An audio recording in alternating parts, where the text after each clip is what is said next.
इंसान उसको नहीं रोक सकता।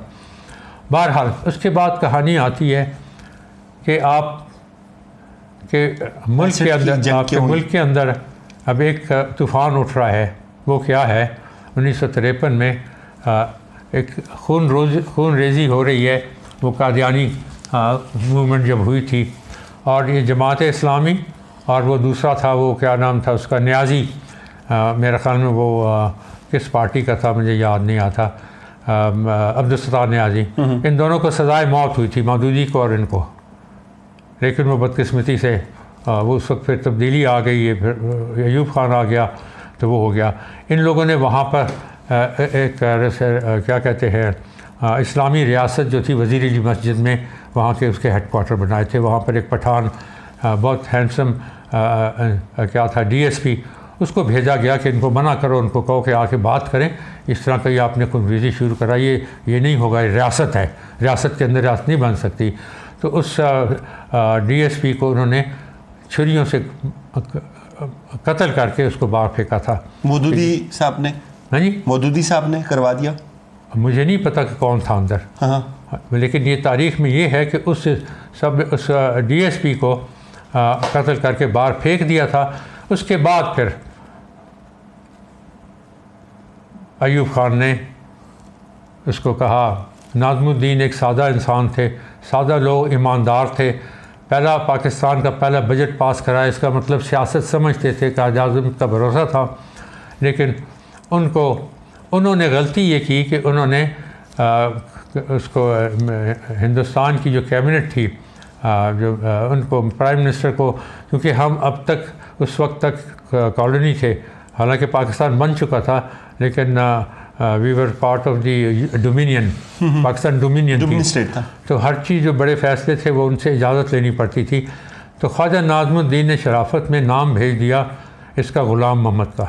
अब ग़ुलाम मोहम्मद एक पाकिस्तान की तारीख़ में एक बड़ा धब्बा है, लेकिन बदकिस्मती पाकिस्तान के लीडरों की आज तक, इमरान खान को मैं भेजता हूँ कितने मैसेज कि खुदा के वास्ते पिछली तारीख़ देखो कि जिस पे भरोसा रखा उसी ने उसको निकाला। तारीख़ देख लो, नाज़मुद्दीन ने इसको ग़ुलाम मोहम्मद को बुलाया और ग़ुलाम मोहम्मद ने नाज़मुद्दीन को निकाल दिया अयूब और मिर्ज़ा के कहने पर। क्योंकि ये जब हुआ था फसाद, उसके बाद उन्होंने कहा इससे कंट्रोल नहीं हो रहा, लाहौर में मार्शल लॉ लगा दिया। अब मार्शल लॉ का चस्का लग गया। और अयूब खान जो था, चूँकि उसकी आपने देखी है अभी कि उसकी कहानी क्या है कि जंग में 1945 जो दूसरी जंग अज़ीम में थी, तो अयूब खान उस वक्त लेफ्टिनेंट कर्नल थे। तो उन्होंने अपनी पलटन जो थी आसाम, 1 नंबर आसाम, उसको लीड करने से इनकार कर दिया था। तो वो उसकी बुज़दिली की वजह से उनको हटा दिया गया और एक हवलदार के टेंट में उनको 3 दिन के लिए रखा गया था। तो उसकी वो अखबार की सारी मैंने आपको दिखाई हैं, उस वक्त के अखबारों की जो है, पाकिस्तान और इंडिया के सब अखबारों में। वो कर्नल पार्सन था जिसने टेक ओवर किया, और जनरल रीस का उसका नाम था, जो कि उनका जनरल ऑफिसर कमांडिंग था। उसको पॉकेट नेपोलियन कहते, बहुत बहादुर आदमी था। तो उसने फिर कर्नल पार्सन को कहा, वहाँ जो ब्रीफिंग हो रही थी शाम के वक्त, इस वक्त उसको O ग्रुप ब्रीफिंग कहते हैं, जो दूसरे दिन के जो ऑपरेशन होते हैं सबको एलोकेशन होती है टारगेट की कि क्या करना है।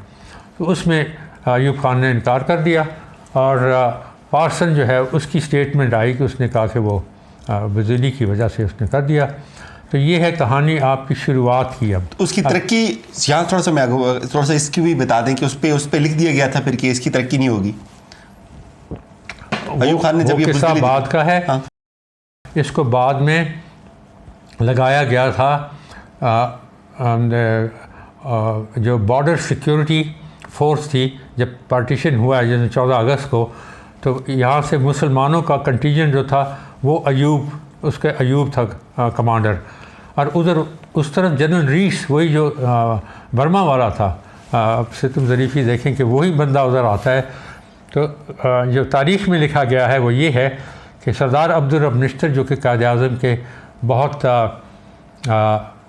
पसंदीदा और थे भी बड़े अजीम इंसान, अब्दुल रब निश्तर एक बहुत अजीम इंसान थे और बड़े असूल पसंद इंसान थे।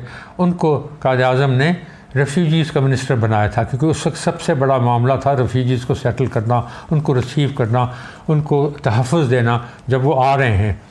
तो उन्होंने कायद-ए-आज़म ने इनको कहा कि ये जो अपना कमांडर है उधर अयूब खान, उसके साथ आप कांटेक्ट करें और उसके साथ आप इंटरेक्ट करें कि देखें कि वहाँ पर मुसलमान जो ट्रेनों में आ रहे हैं बड़ी बुरी हालत में, औरतों के सीने कटे हुए हैं, बच्चों के वो हैं, तो उसके साथ क्या किया जा रहा है।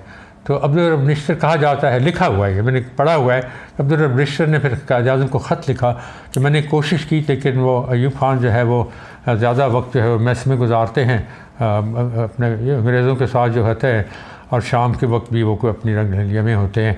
तो उसने कहा कि मेरे पास फ़ोर्स नहीं है, तो मैं इतनी फ़ोर्स नहीं कि मैं इनको ट्रेनों को वो कर सकूँ मॉनिटर ये वो। उसके बाद एक और किस्सा हुआ जिसको मैं बताना नहीं चाहता। वो जनरल मूसा ने अपने किसी करीबी दोस्त को बताया था, कुछ वो ज़ेवरात के मुतल्लिक़ था। थोड़ा सा बता दें। नहीं, वो बुरी बात है क्योंकि मुझे यकीन नहीं, वो ब्रिगेडियर वो भी नूर हुसैन भी फ़ौत हो गए, उन्होंने ये किस्सा बताया था कि वो मूसा को बड़ी अच्छी तरह जानते थे। मैं ख़ुद मूसा को जानता, मैं मूसा को देखा हुआ है हवलदार की उसमें, जब मैं तीसरी जमात में था मिशन स्कूल में। इसका बड़ा बेटा इब्राहिम मेरी क्लास में होता था, वो तीसरी में ही रहा, हम पाँचवीं में चले गए, वो तीसरी में रहा था। तो ये वैसे इनका ये है बैकग्राउंड है। तो गरीब था, बड़ा शरीफ आदमी था, लेकिन शराफत जो है वो उसका महारत से ताल्लुक़ कोई नहीं होता, महारत से ताल्लुक़ नहीं। तो वो गरीब सिपाही का सिपाही रहा, लेकिन उसको जर्नल बना दिया बिकॉज़ वो एक वो हकीर नाचीज़, मतलब मैं अयूब खान के लिए, अयूब खान को चाहे ऐसा बंदा था ना जो कोई चैलेंज ना हो। अयूब खान असर खान को देखते ही उनकी वो तेवर बदल जाते थे, क्योंकि असर खान जो थे वो एक बहुत अजीम शख्सियत थी, और उनकी जो अचीवमेंट थी उसके मुकाबले में वो तो आपने देख लिया, 65 की जंग असर खान की जंग थी। बिल्कुल। बल्कि खुशकिस्मती ये है कि हमें नूर खान जैसे कमांडर मिल गए, वरना अगर हमारे पास भी कोई आ जाते, मूसा या हमीद जैसे जो 71 वाले थे, तो फिर हमारे पता नहीं क्या था। लेकिन ये है कि नेपोलियन ने कहा था कि मेरे ख्याल में नेपोलियन ने कहा था कि एक फ़ौज के जो यूनिट होता है या स्क्वाड्रन होता है या जो भी होता है, उसका लीडर अगर बुज़दिल हो तो सारी अच्छी से अच्छी महारत वाली फ़ौज है, उसकी जो होती है यूनिट, वो बुज़दिल हो जाते हैं, वो मतलब बेकार हो जाते हैं। लेकिन अगर वो ख़ुद बहादुर हो और उसकी जो नीचे है जो उसकी जो कमांड है नीचे, वो ट्रेंड भी नहीं है, मोटिवेटेड भी नहीं है, लेकिन अगर वो बहादुर मोटिवेटेड है तो सारी को मोटिवेट कर लेता है। लेकिन हमारी कौम के फ़ौज के ने, ये बीच में से बात बता रहा हूँ, हमारी फ़ौज जो है उस वक्त से 48 से लेकर इस लम्हे तक जो हम बैठे हैं, 99.9% जो सोल्जर है वो कसम खाता है अपनी जान देने की, और वो देते हैं। अब ये यंग पायलट देखते हैं, वो मुझसे अब्दुल मालिक साहब ने पूछा कि ये हम समझते हैं कि हमारे पायलट बहादुर हैं।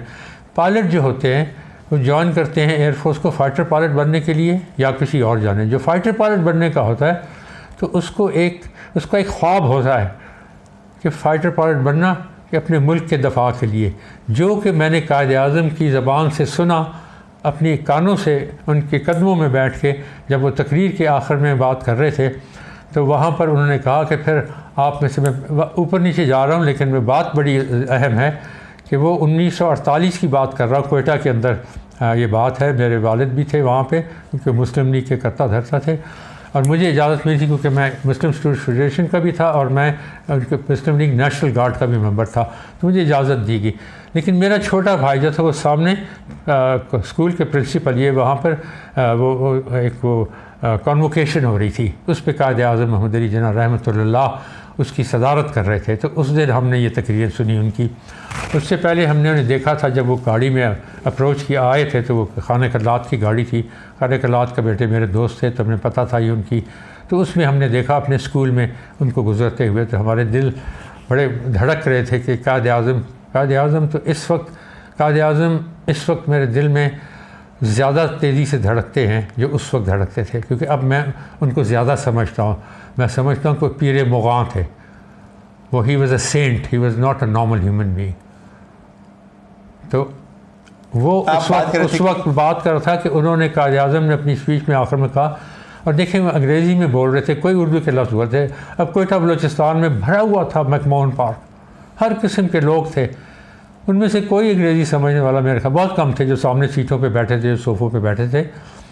लेकिन अगर आप उस सुई भी ड्रॉप कर देते ना तो ऐसे लगता कि बॉम्ब ड्रॉप किया। सुन रहे थे लोग। क्यों सुन रहे थे? वो क्यों सुन रहे थे कायद आज़म की अंग्रेज़ी तकरीर को? कि उनकी ज़मीर को समझ रहे थे। उनके जो ज़मीर में आवाज़ें आ रही थी, वो कहते ये शख्स हमारी बेहतरी की बातें कर रहा है, ये हमारे मुस्तक़बिल की बातें कर रहा है, इस शख्स ने हमें मुल्क बना के दिया है। ये अब कह रहा है, क्या कह रहा है कि जब तुम इंजीनियर बनोगे तो तुम रूरल एरिया में इंफ्रास्ट्रक्चर बनाओ ताकि जो गरीब इंसान है उसको मौका मिले बेहतर ज़िंदगी का। अगर आप में से वकील बनेगा तो आप गरीब इंसान को जुल्म से बचाएं, अमीर के जुल्म से बचाएं, ये आपका अवलीन फ़र्ज़ होना चाहिए। इंजीनियर बनेंगे, वकील बनेंगे, आप जजेस बनेंगे, फिर आप डॉक्टर बनेंगे। अगर डॉक्टर बनेंगे तो आपको इस मुल्क के अंदर गुरबत को, आप गरीब इंसान को, उसकी सेहत को आप अपनी, क्योंकि आपका जो एक वादा होता है, जो आपकी कसम होती है कि मैं अपने पूरी ताकत से और पूरी अपनी मेहनत मुशक्क़त से और ये अपना पेशा वराना तरीके से मैं हर एक मरीज़ की मदद करूँगा। तो वो उसकी कोई बात कर रहे थे।